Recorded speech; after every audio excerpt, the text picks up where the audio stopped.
Hi again. In this section, we'll look at shifting from evidence to idea through thought and reflection. I brought up this concept of thought reflection last week, but it's important to review to make sure you understand how it works. From looking at the work you've done so far, it's not clear you understand it, and it's essential for your first graded assignments, your life writing essay. There are many different kinds of essays being written, and as you move through your academic career, you'll be writing several kinds. But I would point out that all of those types of essays have one thing in common. You move from evidence to idea to essay.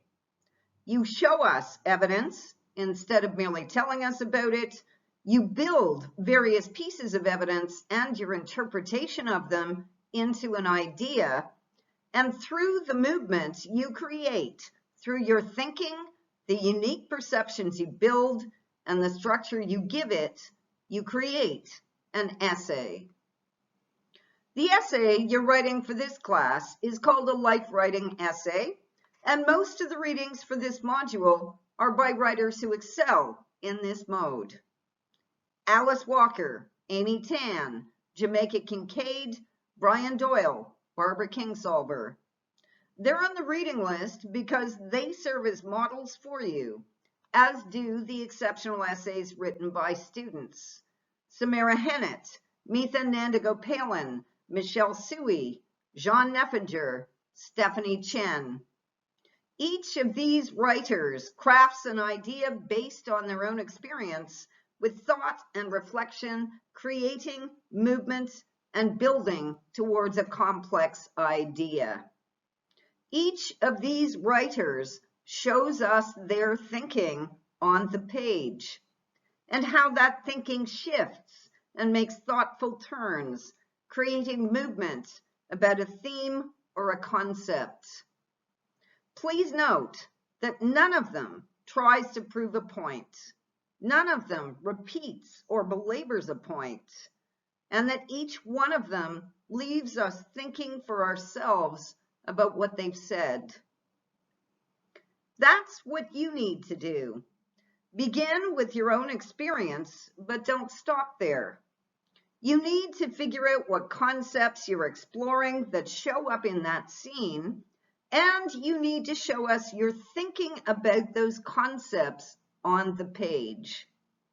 You'll make connections with at least two others writers' ideas, and you'll use those ideas to add to your own, not to repeat or to belabor a point or to show us that you're right, but to thoughtfully open up your thinking and add to it, to question your perspective, to find something different to say. To do that, you need to practice analysis and interpretation of those other authors' ideas, followed by thought reflection. What you make of what that other author thinks. So, for instance, one of the students in my tutorial last week wrote a beautiful scene, vivid and colorful. One of the main themes was love, the moment when you realize that love. Another of them was looking at, looking away, being looked at. There were other patterns, but those were two of the strongest. That student's theme doesn't make an essay because it's an isolated piece of writing. The student also doesn't have an idea yet. She will need to make choices. So the first thing she'll probably need to do is thought reflection about the concept of love as it appears in her scene. What does she think about that moment of realization, of love itself, since her scene shows that there are several different kinds of love? She'll probably have a lot to say about that, the concept of love, her own thoughts about it.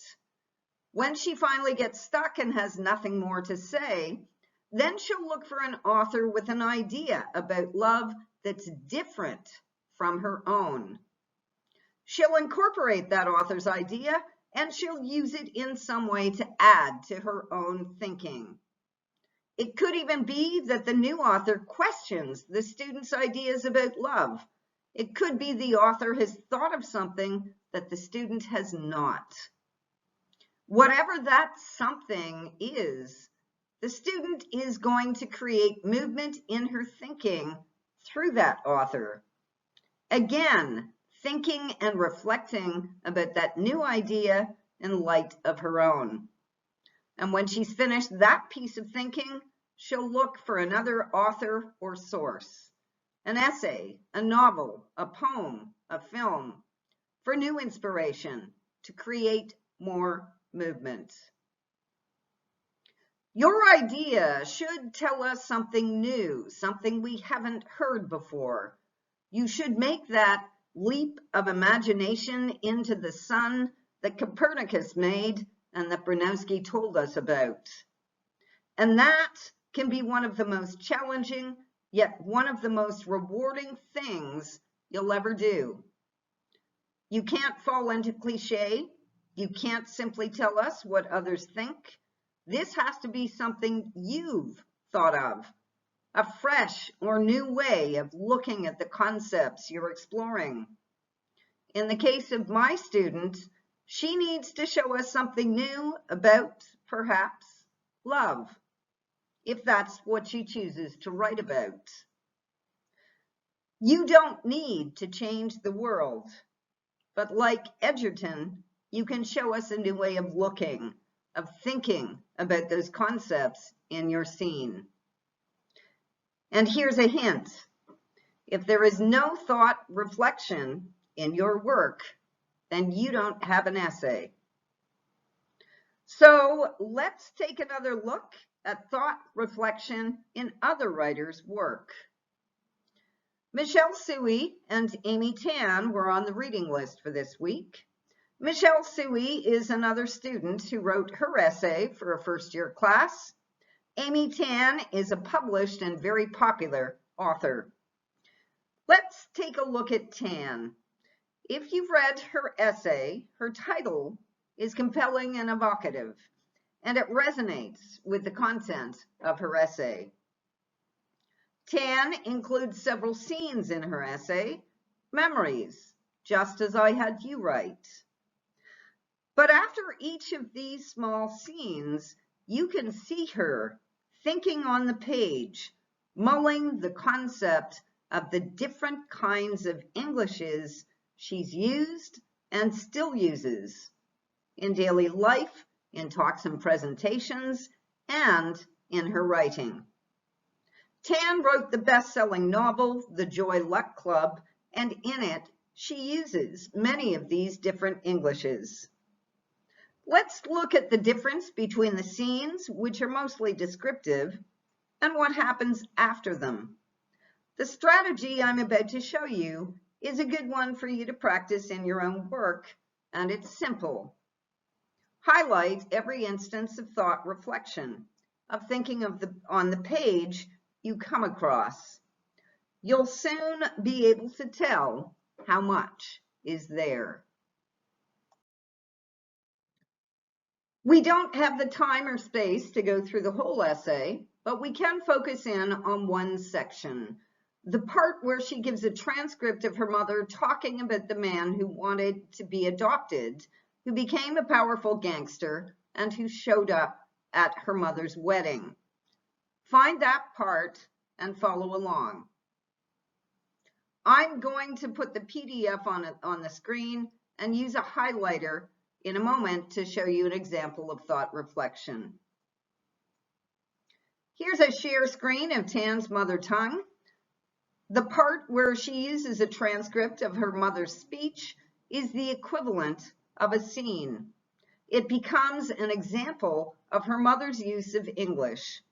I'll read it out so that you can hear it. So you'll have some idea of what this family talk I heard sounds like. I'll quote what my mother said during a recent conversation, which I videotaped and then transcribed. During this conversation, my mother was talking about a political gangster in Shanghai who had the same last name as her family's. do, and how the gangster in his early years wanted to be adopted by her family, which was rich by comparison. Later, the gangster became more powerful, far richer than my mother's family, and one day showed up at my mother's wedding to pay his respects. Here's what she said in part. Do you song having business like fruit stand, like off the street kind. He is do like do zong, but not Sung Ming Island people. The local people call Putong the river east side. He belonged to that side local people. That man want to ask Duzong father take him in like become own family. Duzong father wasn't looked down on him, but didn't take seriously until that man big like become a mafia. Now important person, very hard to inviting him. Chinese way, came only to show respect, don't stay for dinner. Respect for making big celebration, he shows up. Mean gives lots of respect. Chinese custom. Chinese social life that way. If too important, won't have to stay too long. He come to my wedding. I didn't see, I heard it. I gone to boys' side, they have YMCA dinner. Chinese age, I was 19. In this short excerpt from her mother's speech, Tan shows us evidence of her mother's English. That's important because we get to see for ourselves. Remember, I've told you, show us, don't just tell us. Tan's just given us an excellent example of that premise. In the next paragraph, Tan shows her mother to be an excellent reader and an astute, intelligent woman. She also shows that her own friends have varying degrees of success in understanding her mother's English. This paragraph ends with Tan contrasting her own understanding of her mother and what that has meant to her. But to me, my mother's English is perfectly clear, perfectly natural. It's my mother tongue. Her language, as I hear it, is vivid, direct, full of observation and imagery. That was the language that helped shape the way I saw things, expressed things, made sense of the world. In that last sentence, we hear Tan move from description to thought reflection about her experience with her mother's language, so I've highlighted it. The third paragraph is pure thought reflection. It's no longer a description of the way her mother talks, nor the more factual description of her friends and her own understanding of her mother's English. Instead, Tan begins to think on the page about the labels used to describe her mother's English. Broken, for instance, or limited. She doesn't just explain how she feels, she explains why she feels and thinks as she does, and in the process, she makes us think about her mother's kind of English differently. She's now discussing a concept, the concept of broken English and mother tongue, and she'll continue to think and reflect in the next paragraph. And let me stop and read that for you now so that you can listen to how thought reflection sounds. Lately, I've been giving more thought to the kind of English my mother speaks. Like others, I have described it to people as broken or fractured English. But I wince when I say that. It has always bothered me that I can think of no way to describe it other than broken, as if it were damaged and needed to be fixed, as if it lacked a certain wholeness and soundness. I've heard other terms used, limited English, for example, but they seem just as bad, as if everything is limited, including people's perception of the limited English speaker. And Tan doesn't stop there. Having established the labels, she now moves to thinking and reflecting about how those labels affected her own perceptions of her mother, how labels wrongly limit our thinking about people who speak in this way. Tan now shifts to showing us how her mother's English impacts both of them in the world, how far those labels reach, and the consequences they can have. Once again, she shows us through these small scenes, and immediately after them, she shifts to thought reflection again. This time, though, she doesn't just reiterate what she's already said. She creates movement.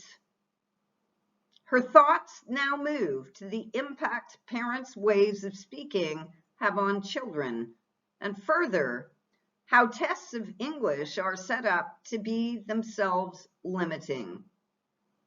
She also moves to the stereotyping done by educators, by other institutions, based on ethnicity and home language. How children are steered towards subjects based on mistaken conceptions of their abilities. Tan's scene showing why she cannot do well on English tests not only shows the power of her imagination, it shows the limitations of those rigid tests. In fact, she shows that the tests are limited, not her own mind.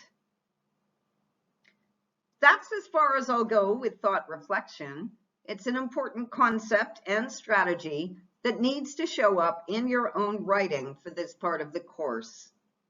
With that in mind, I'll leave you to study the rest of Tan's essay and to highlight for yourself wherever you think she moves to thought and reflection. In the next part, I'll discuss the parts of an essay, any essay, including how to arrive at a beginning and ending through the work done in the middle. Thanks for listening, and see you soon.